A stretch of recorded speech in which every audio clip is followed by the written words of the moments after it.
And it was she went to the bathroom and literally contemplated running out. Is that one of the criteria that you use to judge your potential girlfriends? And how do you broach it? Do you say, excuse me, would you mind opening your mouth so I can have a quick look at your teeth and see? Talk about looking a gift horse in the mouth. That's not really important to me because, for some situations, not having teeth is a good thing. But when you're telling me that you just had, your ex wants to buy you a $12 million house and you're missing a tooth, I mean, it doesn't necessarily work quite well. It just throws up red flags, is my point. But the point that I was going back into Christianity was simply about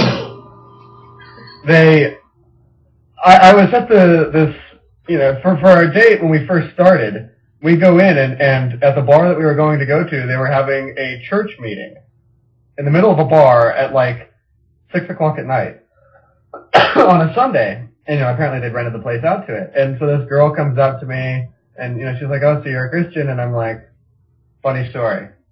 And she's like, oh, well, why don't you believe? And, I just told her, basically the same old, you and I are both atheists, with respect to the vast majority of gods that mankind has ever invented, I just go one God further. And when you understand why you reject Zeus and Apollo, you'll understand why I reject your God.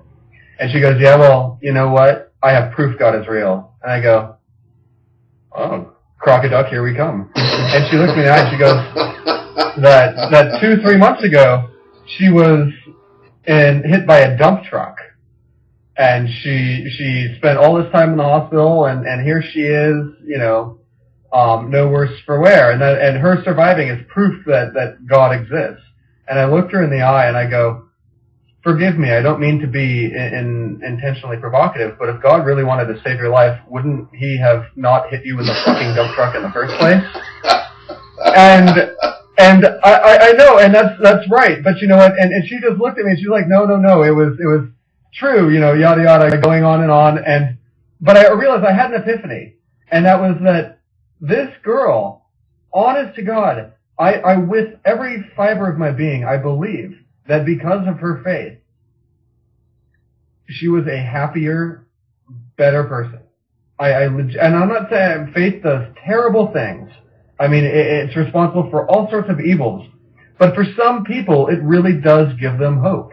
At the end of Bill Maher's movie Religulous, he went into a quick discussion about how being an atheist is a bit of a luxury, and it is, because there aren't many atheists in foxholes. But if life is shitting all over you, I mean, having an omniscient, all-powerful friend who will always have your back, can right any wrong done to you, I mean, it legitimately does give people comfort. And I sort of had this epiphany of, well, who the fuck am I?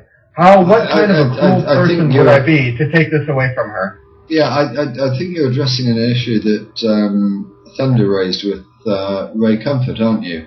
That there's this idea that people do cling on to about a powerful figure that actually has some interest and cares about their well-being.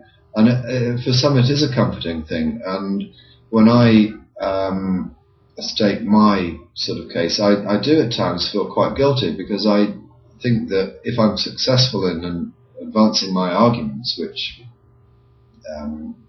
doesn't always happen, I'm in some way removing that from them, and they're going to feel, initially at least, somewhat distraught and weaker as a result. Right. It's a difficult one to approach, I think. But then the question that arises is, this is the question which dictates our action from here, and that is, does it cause more harm than comfort to people?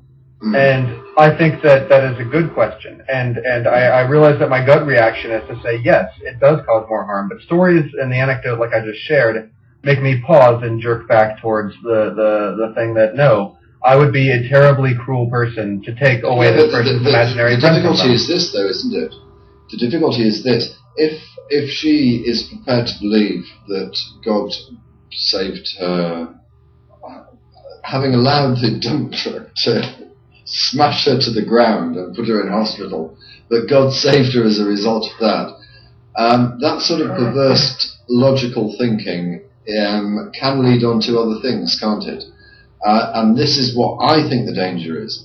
That although most people will only take the first step up a relatively short ladder and seek solace on that first step, it does provide the first step to other more serious consequences. So it's a gateway retardative.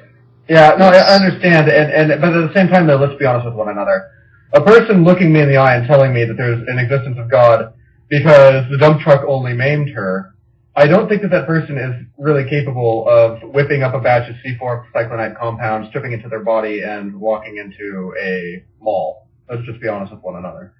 But I do understand that there are extensions of it which do cause perverse effects on society. I'm not saying that, but what about the rapture? What about Revelations? What about the fact that absolutely okay?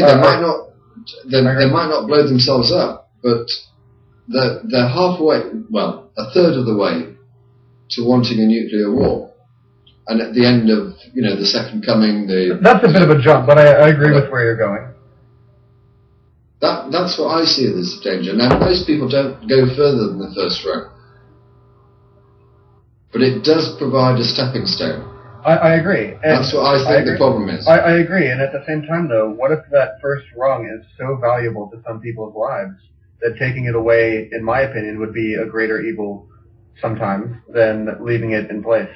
And it's a moral question. You know what I mean? It's something I don't have the answer to this. I mean, that's why it's an open question, and I don't think that anybody can answer it because it's a subjective question in the most basic and raw sense of the word. So it's just something that needs to be kept in mind because we can sit here and logically, yes, you can be completely right. It could be wrong, it could be stupid, it could be comical, it could be A, B, and C. But at the end of the day, it doesn't always boil down to that, and something that's illogical can have good come from it. Now, and I'm the first person to roll my eyes at this sort of apologetics or combinationist mentality towards religion. I really am. But at the same time, I will in 1 second, Aaron. At the same time, though, I think that we can be too dismissive in simply saying, it's illogical, you're a moron, it has no good. Just because it has no good for us does not mean that it has no good for other people. And I wholeheartedly agree it causes a lot of evil, it causes a lot of pain, it causes a lot of suffering. But in some circumstances, it can cause good. And again, once the question arises, at what point do you draw the line? That's not a question I'm prepared to make. I'm not arguing for religion by any means, don't mistake me. I'm simply throwing this question out there and playing devil's advocate. So it is what it is.